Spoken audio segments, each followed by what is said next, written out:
Over the last year, I've been trying to find an answer to what seems like a very simple question. What did Jews wear in the Italian Renaissance? And the short answer is, it's complicated. To begin to understand how complex this answer is, we need to start with understanding that not only were there several different kinds of Jews with their own practices, prayers, and synagogues from all over the globe, there were also many different states in Italy at the time, and each varied in how friendly it was to Jews at the time, and this varied even by decades. Were they forced to live in ghettos? Were they taxed for simply being Jewish? Were there pogroms? Were they villainized by local religious groups and in artwork and by public speakers? Were they maybe considered a useful evil due to their money-lending and lucrative abilities? Were they fleeing other countries due to other inquisitions? Were they already there since Roman times? And all these things impacted their clothing. So to answer this question depends on every single one of these criteria, with yet more complexity when we think of the fact that Jewish practices and lives were not valuable enough to document beyond the laws, literature, art, and propaganda enacted to keep them oppressed. So finding the answers even to this simple question is actually hard to even unearth and requires a little bit of filling in the blanks. Despite the very unsettled and unsafe daily life this sort of environment produced for Jews in Italy and Europe and other regions at this time, we do have art that was produced by Jews themselves. They may be few and far between, but thanks to the beauty of Jewry and the cultural appreciation for knowledge and learning and the arts, we have Jewish publishers and artists and even people who illuminated manuscripts, who formed their own printing companies and supervised the printing on other presses and controlled the narratives of their lives, if only in a small way, through the margins of their prayer books.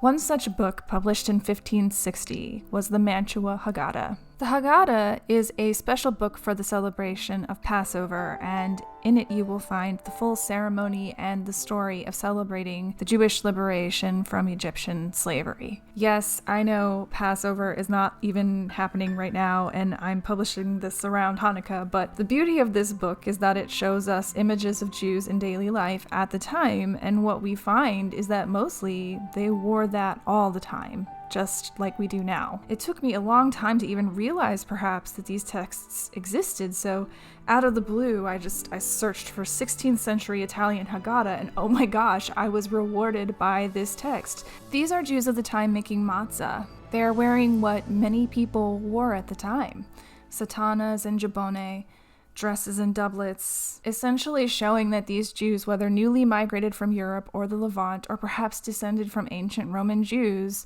wore what was fashionable. This picture gives us lots of information, namely that we have women Jews wearing a satana and tichel, or head covering. We see guards or trim on one of the bodices. The lines on the sleeve poofs could be slashes, or they could be pleats. But this still does not tell us what materials they wore and what restrictions were placed on what they could wear, usually out of fear of invoking Christian envy and wrath. The laws and regulations and enforcements for what Jews wore imposed by the Goyim was actually as varied as the governments of Italy were at the time. And so, while it would be tempting to assume the requirement of badges and yellow Judenhut and restrictions on fancy fabrics and furs and slashes was uniform across the entire peninsula, as well as enforcement being uniform, the real answer is that the Levantine Jews dressed differently from the Ashkenazi, but that often the styles reflected the dominant culture of the time, save maybe for some minute differences. Jews also varied vastly in terms of economic standing, and we have records that some were actually expected to present themselves as the Christians did when among them, while others were forced to indicate their Jewishness wherever they lived, including in the ghetto, for fear of Christians accidentally befriending or falling in love with them.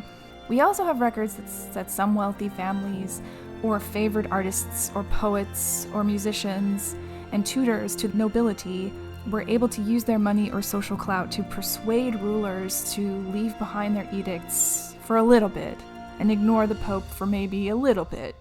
And yet, Nothing ever guaranteed safety, stability, or being able to live out generations in one place. We also know the human desire to exist with autonomy and human worth is unshakable, even in the darkest of circumstances, and we have evidence that there was not 100% compliance, and part of me wants to believe that the Jewish spirit of refusing to fold completely was realized in yellow hats with black linings, which you see forbidden in the edicts of the time because they would turn them inside out so they could, pretend for a second that they weren't Jewish and avoid violence for 5 minutes. And so I do kind of think that the slashes that we see in that print, perhaps forbidden in some areas of Italy, were possibly there due to the loopholes or just pushback from having so much of your life restricted just to make white Christian people feel better about your inferiority. There were also laws imposed by Jews themselves at the time, and I have yet to find out what the laws of Chatenais of preventing the mixing of linen and wool would have been like in Italy in the 16th century. My guess is this would have varied as much as Jews do, as much as their traditions and dress and prayers did, but for the purposes of moving forward and actually making something, I chose to make it according to the modern rules of Chatenais. We do know that the Jewish community also had its own standards for dressing, making sure women especially were not dressing too flashy, I guess, so that it would not invoke the envy or attention of Christian people. It was a way of making sure that the community was safer, but also probably was a way to kind of reclaim some of these laws that controlled so many aspects of their lives. Women did wear a head covering to cover their heads called a tichel. I'm not sure if this was a Jewish requirement at the time, as it is for some forms of Judaism today, or if it was just very common for everyone at the time to cover their heads. And it was. So, how did I take all this information and translate that to an actual garment that I could wear? Well, first off, I went to the fashions of the time, namely the closest hub of fashion for Mantua, which would be Milan. And also, not too far from Milan is Cremona, the birthplace of Sofonisba Anguissola, a highly talented woman painter at the time whose portraits and sketches exist and tell us a little bit of the story. We also have the Milanese Tailor's Handbook, which gives us another clue. Both of these are examples of what I think is a wealthier class of people, not afraid to wear silks and fancy trimmings to the extent of their social standing within their own sumptuary laws, but not the Jewish ones. And you also get a clue to lower class clothing or the working class that we can see in Vincenzo Campi's paintings from this era. From all this, we gather some great clues, though, for what we see in the print of the Haggadah, namely that puffed sleeves with slashes was popular, as was a split front sotana, possibly with another sotana underneath, or contrasting underskirt with matching sleeves, sewn into the garment. To follow the laws of Chatenais in my modern-day construction, I made sure my sotana did not involve linen thread and lining. I can still use a linen kamicha or shift because it is a separate garment. For materials, I chose a safe wool for my sotana fabric. Some Jews would have afforded silk, but wool was worn by all classes at the time. I'm using cotton and silk thread rather than linen, cotton interlining, cotton muslin for my lining, and cotton twill tape for my guards. Cotton was grown and produced in Italy during this time, as was hemp, so both would have been available to use. The shape of this sotana is easily achievable using the drafting techniques in the modern maker, so I can just use the exact same patterns that I always use. To stiffen the bodice, I am using 2 layers of pad-stitched wool as well as the cotton coutil I had left over from my Edwardian corset. Just a quick try-on to make sure that everything fits great. And then just a little bit of trimming around this area.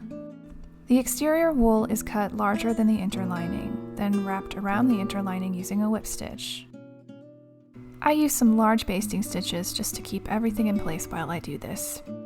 In Mantua, according to some sources, Jews were able to live, relatively speaking, a more unthreatened existence. I'm not really sure what that means or if that's really true, but it is possible that slashed sleeves were not restricted by the Duke of Mantua in 1560. I'm choosing to rebelliously include them since they are so pretty, but we do have some evidence that slashes were not allowed in some parts of Italy for Jews.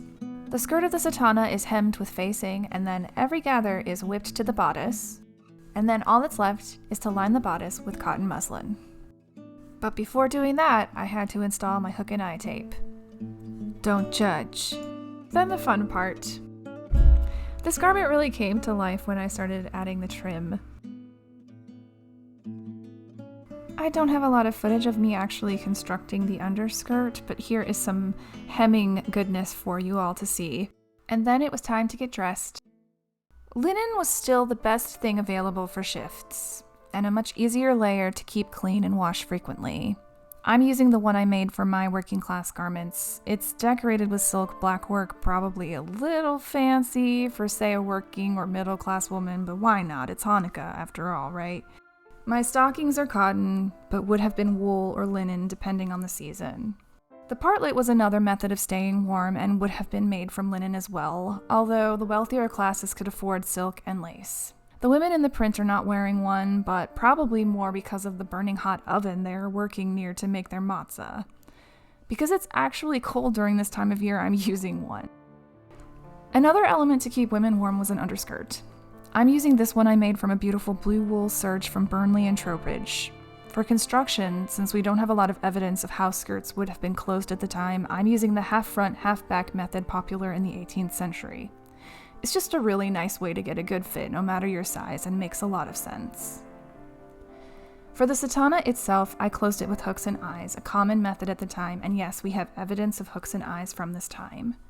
The guards are some cotton twill tape I dyed with Earl Grey tea and stitched to the outside by hand.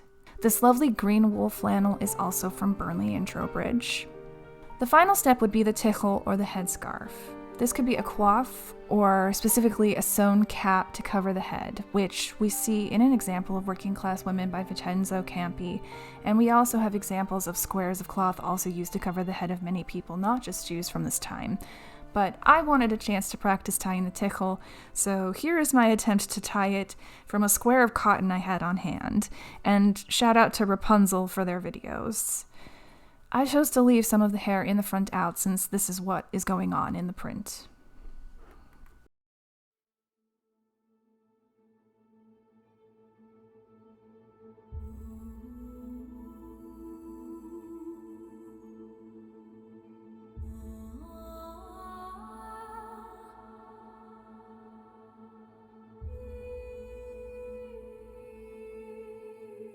For Hanukkah, Italian Jews would batter up some chicken in nutmeg and spices and fry it in goose fat. Italian Jews also fried up eggplant and a kind of donut to celebrate, and of course, they had some amazing wine. We have oil menorahs from the time period, and this is the one that was in my husband's family. Since I'm filming this before Hanukkah, I will not be lighting it, but I love how it glows in the lantern light.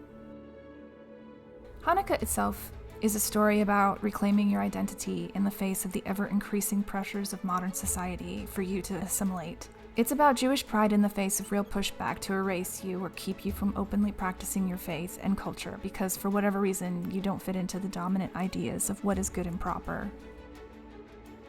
And so to me, reclaiming this information, which you won't find in a simple Google search, exploring what it meant to dress and celebrate as a white Jew in 16th century Mantua with so many pressures of the time, to tread a very fine line between just trying to exist and live their lives and the varying hostility and rejection by the Italians of the time.